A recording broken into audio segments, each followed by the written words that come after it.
ಈಗೆಲ್ಲ ಬಿಡಿ, ಈಗ ಡಾಕ್ಯುಮೆಂಟ್ ರೈಟರ್ಗಳು ಇದ್ದಾರೆ, ರಿಜಿಸ್ಟ್ರೇಷನ್ ಮಾಡುವಾಗ ಎಲ್ಲ ಓದಿ ಹೇಳಲೇಬೇಕು.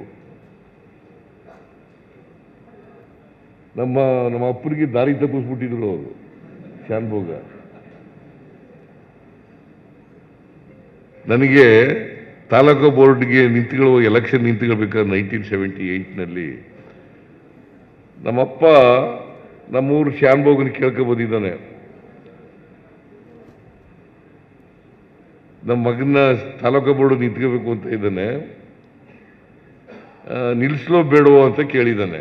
ಏಯ್ ಎಲ್ಲರೂ ಉಂಟೇನೆ, ಪೋಲಿ ಆಗ್ಬಿಡ್ತಾನೆ, ನಿಲ್ಲಿಸ್ಬೇಡ ಅಂತ ಹೇಳ್ಬಿಟ್ಟವನೆ ನಮ್ಮಪ್ಪನಿಗೆ. ನಮ್ಮಪ್ಪ ಅತ್ತೆ ಹಿಡ್ಕ ಕೂತ್ಬಿಟ್ಟಿದ್ದ, ತಾಲೂಕು ಬೋರ್ಡ್ಗೆ ಎಲೆಕ್ಷನ್ ನಿಂತ್ಕೊಳ್ಳೋಕೆ ಕೂಡ್ದು ನೀನು. ವೇದವಾಕ್ಯ. ಈಗಲೂ ಈ ನಿಮ್ಮ ವಿಲೇಜ್ ಅಕೌಂಟೆಂಟ್ಗಳು ಮಾತು ಕೇಳ್ತಾರೆ ರೈತರು. ನೀವು ಒಳ್ಳೆ ಸಂಪರ್ಕ ಇಟ್ಕೊಂಡಿದ್ರೆ, ನಿಮ್ಮ ಒಳ್ಳೆ ನಡವಳಿಕೆ ಇದ್ರೆ, ಅವ್ರಿಗೆ ಒಳ್ಳೆ ರೀತಿಯಲ್ಲಿ ಕೆಲಸ ಮಾಡಿಕೊಡ್ತಾ ಇದ್ರೆ ನಿಮ್ಮ ಮಾತು ಕೇಳ್ತಾರೆ. ವಿಲೇಜ್ ಅಕೌಂಟೆಂಟ್ಗಳು ಮಾತು ಕೇಳ್ತಾರೆ.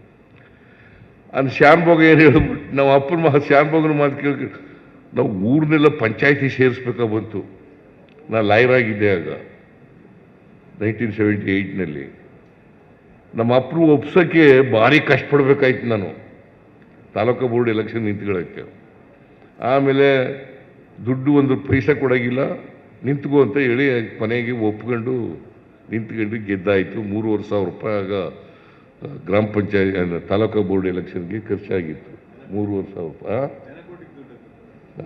ಅದು ಲಾಯರ್ ಕೆಲಸದಲ್ಲಿ ಸಂಪಾದನೆ ಮಾಡಿದ ದುಡ್ಡು.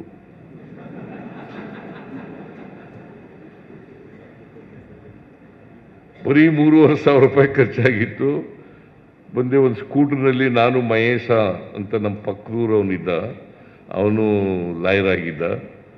ಅವನ ಸ್ಕೂಟರ್ನಲ್ಲಿ ಓಡಾಡ್ಕೊಂಡು ಹ್ಯಾಂಡ್ ಬಿಲ್ ಹಂಚ್ಕೊಂಡು ಗೆದ್ದಿದ್ದೆ ಅಂತ ಇಟ್ಕೊಳ್ಳೋಣ.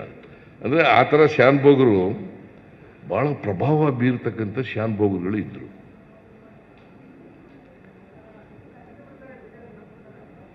ನಿಮ್ಮ ವಿಲೇಜ್ ಅಕೌಂಟೆಂಟ್ಗಳು ಕೂಡ ನೀವು ಒಳ್ಳೆ ರೀತಿ ಸಂಬಂಧ ಇಟ್ಕೊಂಡಿದ್ರೆ, ಅವ್ರಿಗೆ ಒಳ್ಳೆ ರೀತಿಯಲ್ಲಿ ಕೆಲಸ ಮಾಡಿಕೊಟ್ರೆ, ನೀವು ಅವರಿಗೆ ಪುಕ್ಕಟ್ಟಿಯಾಗಿ ಎಲ್ಲ ದಾಖಲಾತಿಗಳನ್ನು ಒದಗಿಸ್ಕೊಟ್ರೆ ನಿಮ್ಮ ಮೇಲೂ ಕೂಡ ಗೌರವ ಇರ್ತದೆ ಅಲ್ವಾ?